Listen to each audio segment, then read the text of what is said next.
Bayangkan Hindia Belanda di awal abad ke-20. Sebuah masyarakat yang sedang berubah, terjebak di antara tradisi kuno dan kekuatan modernitas kolonial yang semakin merajalela. Bagi sebagian besar Muslim di Jawa, praktik keagamaan seperti permadani sinkretis.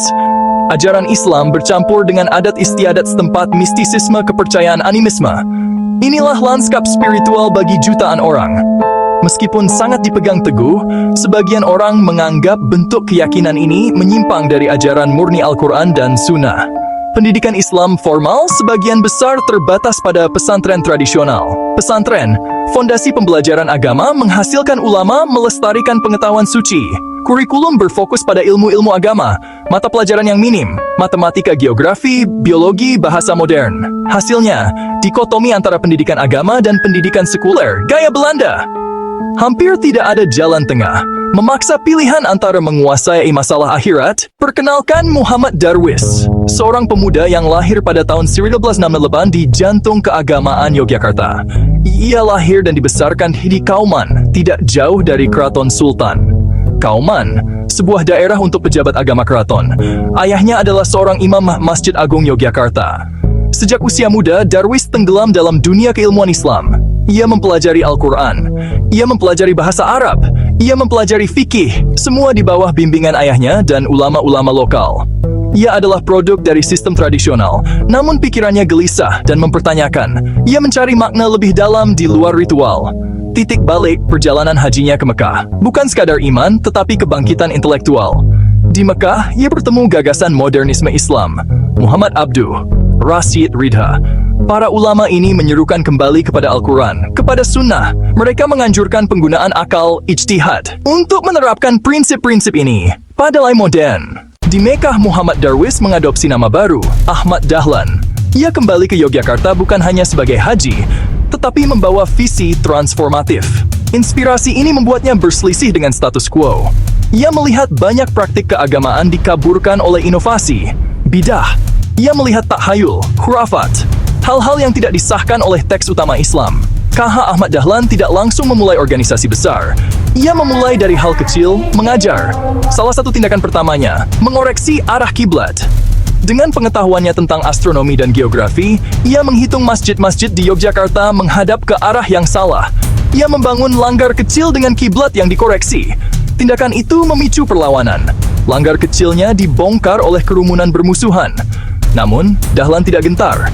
Ia menyadari ia membutuhkan struktur formal. Momen penting tiba pada 11 November 1912. Di rumahnya di Yogyakarta, KH Ahmad Dahlan dan pengikutnya mendirikan organisasi baru. Mereka menamakannya Muhammadiyah. Nama itu adalah deklarasi tujuan, mengikuti jalan Nabi Muhammad. Kelahiran Muhammadiyah tidak dirayakan oleh semua orang. Bahkan, tahun-tahun awalnya dipenuhi dengan tantangan dan perlawanan yang signifikan. Perlawanan terkuat datang dari ulama tradisional dan aristokrasi di Yogyakarta. Mereka memandang ajaran KH Ahmad Dahlan sebagai ancaman. Ia dicap sebagai kiai kafir, ulama kafir, dan juga dicap sebagai kiai Kristen. Karena ia mengadopsi metode pendidikan gaya barat, meja kursi, serta mengajarkan mata pelajaran sekuler. Upayanya untuk memurnikan praktik Islam dari unsur-unsur sinkretis dipandang sebagai serangan terhadap budaya Jawa itu sendiri. Pemerintah kolonial, administrasi Hindia Belanda, juga awalnya curiga terhadap organisasi baru ini. Mereka mengawasi ketat kegiatan Muhammadiyah. Setiap gerakan pribumi yang dapat memobilisasi massa dianggap ancaman. Untuk meredakan ketakutan ini dan mendapatkan pengakuan hukum, Dahlan harus melewati proses birokrasi yang kompleks. Ia sengaja membingkai Muhammadiyah sebagai gerakan sosial dan pendidikan murni, dengan hati-hati menghindari agitasi politik yang terang-terangan. Dari awal yang sederhana di Yogyakarta, Muhammadiyah tumbuh menjadi raksasa perubahan sosial, dampaknya menyebar ke seluruh Nusantara. Alih-alih menolak pendidikan barat, Muhammadiyah mengintegrasikannya. Muhammadiyah mendirikan sekolah-sekolah modern yang menawarkan kurikulum seimbang antara studi agama dan mata pelajaran umum seperti sains, matematika, dan bahasa. Model ini mematahkan dikotomi kaku antara pesantren dan sekolah sekuler Belanda, menciptakan jalan baru bagi generasi Indonesia. Sekolah-sekolah ini menghasilkan lulusan yang tidak hanya berpengetahuan dalam agama mereka, tetapi juga diperlengkapi untuk berkembang di dunia modern, menjadi dokter, insinyur, guru, dan pemimpin nasional. Etos Gerakan Teologi Al-Ma'un, interpretasi praktis dari bab Al-Quran yang mendesak kepedulian terhadap fakir miskin dan anak yatim, mendorong ekspansinya ke bidang kesehatan dan kesejahteraan sosial.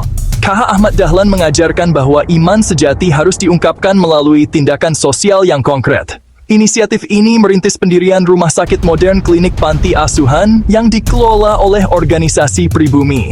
Lembaga-lembaga ini menyediakan layanan untuk semua tanpa memandang agama atau etnis mereka, mewujudkan semangat kasih sayang universal dan menjadi pilar kesehatan dan kesejahteraan masyarakat jauh sebelum negara Indonesia memiliki kapasitas untuk melakukannya.